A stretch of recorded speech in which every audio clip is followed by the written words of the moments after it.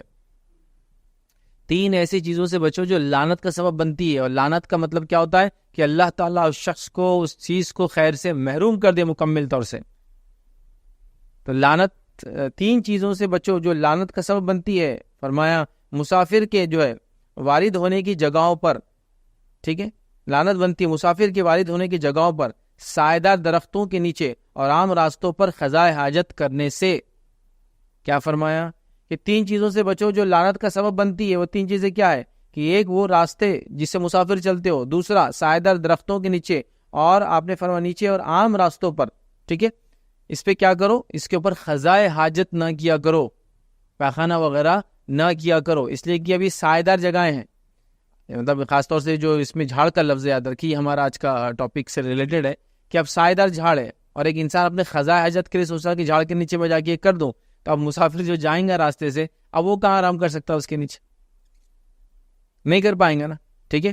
تو یہاں یاد رکھیے ہمیں احتیاط کرنا چاہیے. جہاں ٹورسٹ لوگ آتے ہیں, مسافر آتے ہیں, جہاں بڑے سایہدار گھنے درخت ہوتے ہیں, اور اسی کے ساتھ ساتھ جو ہے عام راستوں کے اوپر قضاء حاجت کے لیے بیٹھنا نہیں چاہیے. تو لہٰذا چونکہ جھاڑ گرمی کے دنوں میں ایک سائے کی جگہ ہے, وہاں ایسی کوئی گندگی یا غلاظت نہیں کرنا چاہیے, اور خزاں حاجت تو خاص طور سے اس لیے کہ لعنت کا مستحق ہوتا ہے. اور آپ دیکھیے کسی نے خزاں حاجت کر دیا جھاڑ کے نیچے, پاخانہ وغیرہ کر کے چلے گیا, کتنے لوگ لعنت کرتے آپ دیکھیے. جو آدمی زیادہ دیکھتا ہے بولتا لعنت ہے اس پہ, کس نے کر کے گیا ہے نا. کتنی بری بات ہے ایسی جگہوں پہ کرنے سے. احتیاط کرنا اس لیے کہ ہم سائے دے نہیں رہے اور سائیدہ چیزوں کو برباد کر رہے ہیں. اسی طرح چوتھی چیز جو ہم کو یاد رکھنا ہے یا اس کا ادب یا اس گرمی میں جو کرنا وہ یہ کہ ہمیں کوشش کرنا چاہیے جب ہم سائیدہ چیزوں کی حفاظت کرنے کی بات کریں, ہم خود ایسا کچھ کریں کہ سایہ لگائے یا کوئی درخت لگائے یا پانی وغیرہ کا انتظام کرے جس سے انسان اور جانور فائدہ اٹھائے. گرمی کا جب موسم آتا ہے تو ہمیں کوشش کرنا چاہیے یا تو سایہ چیزوں کی حفاظت کرے, ایک نقطہ تو لے لیا ہم نے, لیکن ہم خود سایہ بنے, سایہ چیزوں کا انتظام کرے جس میں خاص طور سے جھاڑ وغیرہ لگائے, لوگوں کے لیے پانی کا انتظام کرے جس سے انسان اور چرند پرند فائدہ اٹھائے. حتیٰ کہ میں کہوں گا کہ پرندوں کے لیے اگر اس موسم کے اندر کچھ آپ اناج وغیرہ کا جو کہ ناقص قسم کا ہوتا ہے یا وہ کھانا جو آپ کا ویسٹ ہو جاتا ہے اس کو رکھنے کا کوشش کرے کسی ایک جگہ جہاں کے چڑیا پرندے وغیرہ جانور بلی وہ کھا لے, تاکہ اس موسم میں کیا ہوتا ہے چیزوں کی کمی ہوتی ہے, پرندے وغیرہ کافی پریشان آپ دیکھیں گے, بڑے جانور تو ٹھیک ہے ڈھونڈ لیتے ہیں تو ان کا انتظام بھی ہو جاتا ہے. تو یہ کوشش کرنا چاہیے. فورتھ پوائنٹ ہمارا یہ کہ سایہ دار چیزوں میں اضافہ کرو اپنی طرف سے. گھر ہے تو گھر کے سامنے ایک چھجا ڈال دیا, تھوڑا سا پرماننٹ چھجا نہیں جو انکروچمنٹ کی شکل میں ہو, بلکہ مقصد ہے کہ لوگ سائے سے فائدہ اٹھائیں. یا درخت لگا دیا, درخت بڑی اہم چیز ہے, یاد رکھیں انشاءاللہ العزیز ہم ایک پورا لیکچر اس تعلق سے میں تیار کر رہا ہوں کہ اسلام میں درخت کی, پلانٹس کی, ٹریز کی کیا اہمیت ہے یاد رکھیے, اور اسلام میں درخت کی, جھاڑوں کی بڑی اہمیت ہے یاد رکھیے. نبی اکرم صلی اللہ علیہ وسلم ابو داؤد کی روایت میں یہاں تک فرما دیا کہ جو شخص گھنے درخت جو عرب کے علاقوں میں ہوتا ہے, کچھ علاقے ہوتے ہیں اس کا ایک مخصوص نام بھی آتا ہے روایت کے اندر, جو بڑے گھنے درخت ہوتے ہیں بہت مشکل سے آتے ہیں اور صدیوں تک باقی رہتے ہیں, عرب کے علاقے میں ہوتے ہیں وہ جھاڑ. تو آپ نے فرمایا جو اس درخت کو کاٹے اللہ تعالیٰ اس کو جہنم نصیب کرے, چونکہ وہ درخت بڑا کام کا ہوتا ہے ایسے علاقوں میں, اس کو کوئی کاٹے آپ اس کو بد دعا دے رہے کہ اللہ اس کو جہنم نصیب کرے. سخت الفاظ ہے نا, تو جھاڑ بڑی ہے ہمیں. ایک روایت میں فرمایا اگر تم کو پتا ہو دنیا کل ختم ہونے والی ہے اور آج موقع ملے تو ایک جھاڑ لگا دو, جو کہ جھاڑ سے سایہ ہوں گا, جھاڑ کے اوپر کچھ نہ کچھ پھول اور اس کے پھل آئیں گے جس سے جانور انسان چرند پرند فائدہ اٹھائیں گے, اس کے پتے جانور کھائیں گے. اس کے علاوہ چونٹی کیڑے مکوڑے اور پورا ایکو سسٹم ہوتا ہے جھاڑ کے پاس. دیکھیے جھاڑ کے نیچے بل, جھاڑ کے اوپر پرندوں کے گھونسلے, جھاڑ سے گرنے والے پھل اور پھول چاہے جنگلی ہو, انسان کھاتے ہو نہ کھاتے ہو, انسان اور جانور کا فائدہ اٹھانا, اس کے پتوں سے دواؤں کا یا دیگر قسم کے فائدے, فوائد ہی فائدے, حتیٰ کہ پتے جھڑ کے گرتے سوکھتے تو کھاد بنتے, تو بہت فائدہ یاد رکھیں.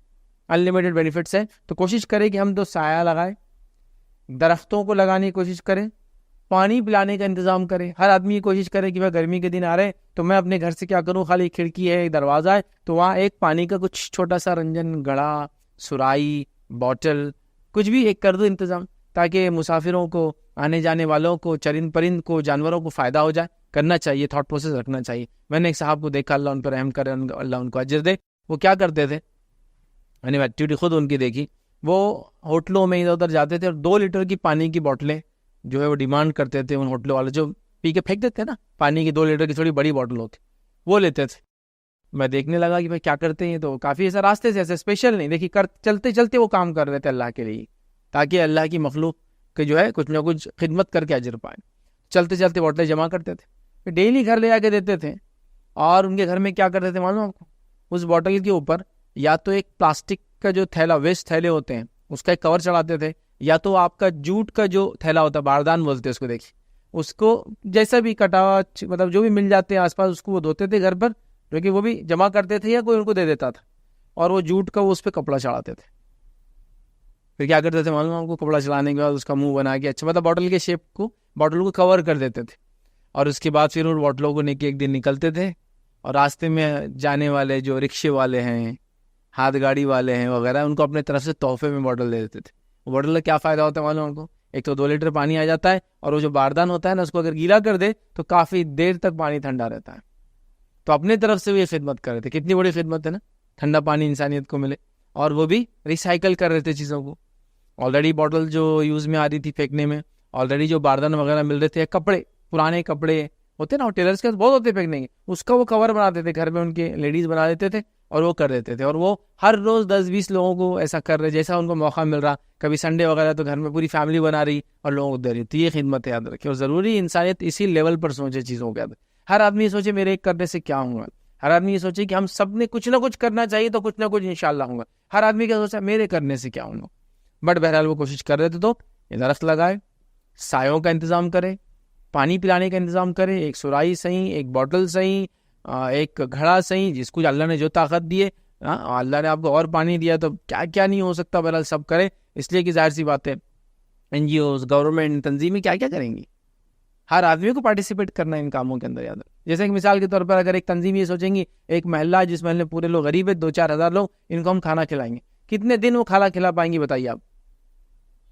پہلے دن کھانا کھلایا 1-2 ہزار لوگوں کو 1 لاکھ روپیہ لگ گیا, اندازاً 1-2 لاکھ کہاں سے لائیں گی, نہیں لا پائیں گی نا.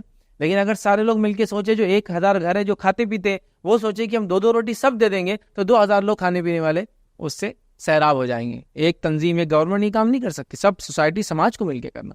بہرحال تو اس کام خاص طور سے گرمی میں اہتمام کرے, درخت لگانا, پانی وغیرہ پلانا, انسان جانوروں کو فائدہ اٹھانا, سائے دار چیزوں کا انتظام کرنا وغیرہ وغیرہ, یاد رکھیں اس کا انتظام کرے. اسی طرح جو چیزوں کو ہم کو گرمی کے موسم میں یاد رکھنا, یاد رکھیے وہ یہ ہے کہ گرمی میں جو ہے پیدا ہونے والے جو امراض سے ہمیں پناہ مانگنا چاہیے اللہ کی.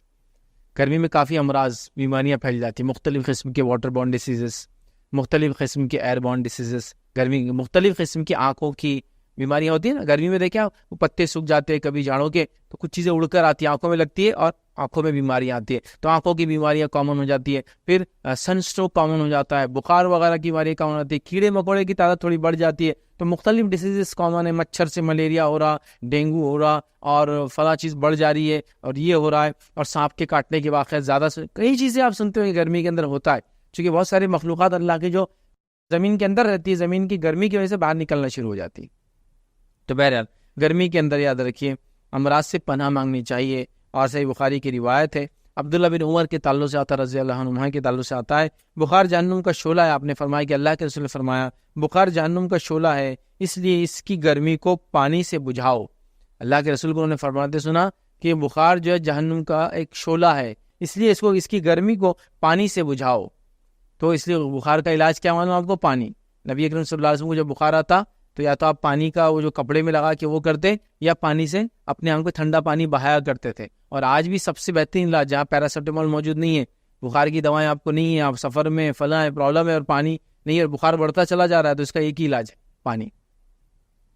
پانی سے آپ کیا کیجئے, کپڑے کو بھگائیے, لگائیے آنکھ پہ, خاص طور سے سر پہ, چونکہ سر زیادہ, اور پٹیاں نکالیے, دیکھیے بہت حد تک کنٹرول میں آ جاتا ہے. ایک دم فرسٹ ایڈ بول سکتے ہیں, ایک دم فرسٹ ریمیڈی جو آپ کر سکتے ہیں. تو بہرحال آپ نے کہا کہ یہ جو بخار ہے جہنم کی آنکھ کا ایک شعلہ ہے, اور اس کے لیے اس پانی سے بجھاؤ.